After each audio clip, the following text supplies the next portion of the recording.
Those lyrics were written about. Those lyrics were written about moving out to Wales, which we got to do from time to time.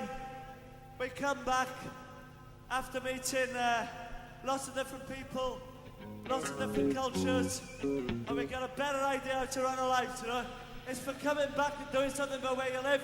The next song's written about unnecessary housing development in Wales, which is a serious issue.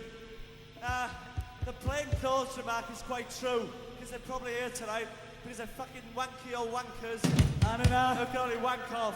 In the next general election, you can vote for him. This song's dedicated to our good friends from London, One Style, who came up to Wales last week.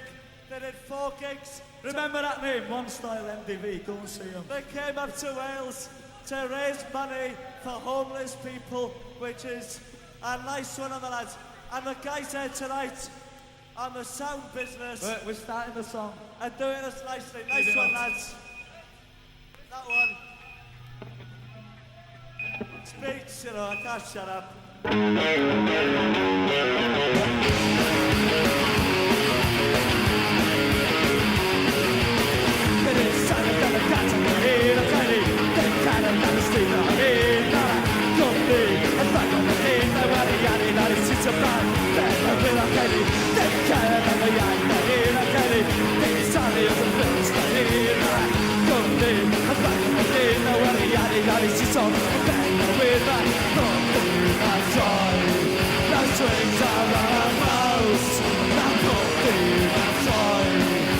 Strings are about.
I'm